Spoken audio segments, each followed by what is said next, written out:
Welcome to the Bible Devotional for Everyday Living podcast. I'm Elton Spooner.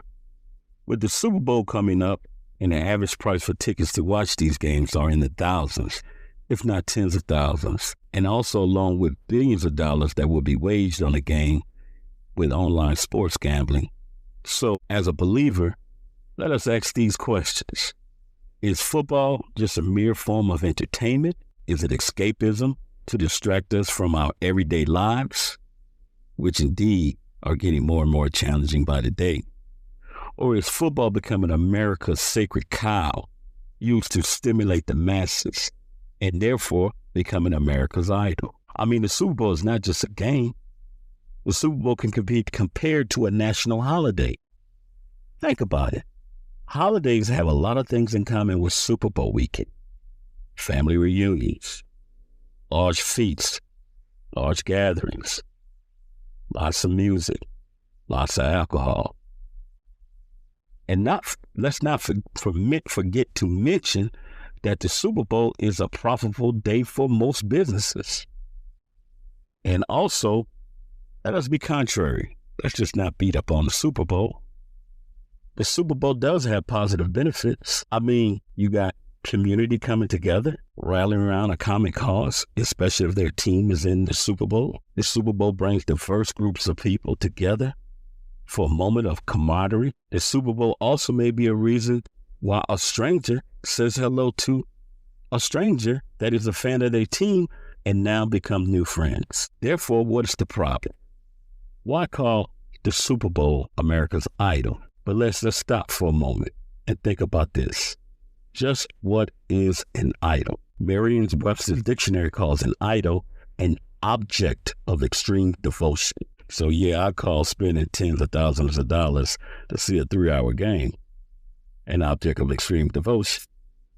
But before we move on, let's hit the like button, subscribe, and share with a friend. I'll be right back.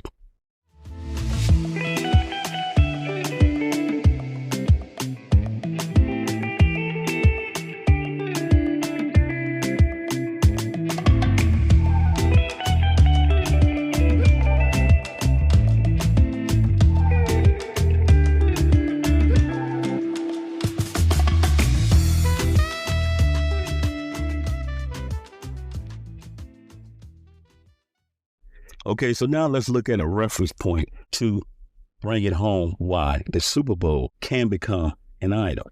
And I'll be reading from Exodus chapter 32, verse 3 through 6, the ESV version. So all the people took off the rings of gold that were in their ears and brought them to Aaron. And he received the gold from their hand and fashioned it with a graving tool and made a golden calf. And they said, "These are your gods, O Israel, who brought you up out the land of Egypt." When Aaron saw this, he built an altar before it, and Aaron made a proclamation and said, "Tomorrow shall be a feast to the Lord." And they rose up early the next day, offered burnt offerings, and brought peace offerings. And the people sat down to eat and drink and rose up to play. Therefore, after reading this text, we can observe that while Moses was away up on the mountain communicating with God, the people grew impatient. Their impatience caused them thereby to lose faith. And losing faith, they thereby desire to feel a void of an absence worship experience. Hence the golden calf, to cater to their immediate fleshly needs. And thus this gave them a reason to celebrate with food and fun.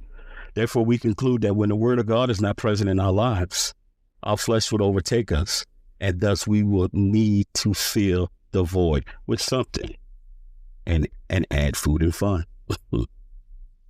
Therefore, you may now say, "Hey, shall I watch the football game? I mean, I don't want to sin." I will say this: watching the football game is not sin.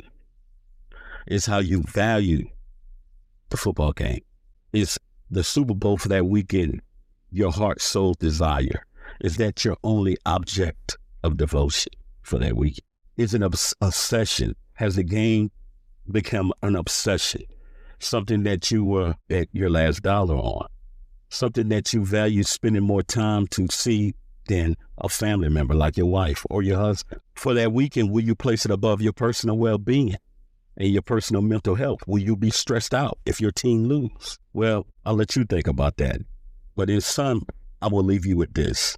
And do not forget to smash the like button and subscribe.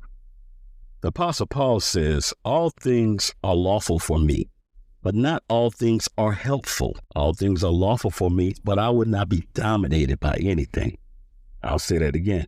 The Apostle Paul says, all things are lawful for me, but not all things are helpful. All things are lawful for me, but I would not be dominated by anything. 1 Corinthians 6, verse 12.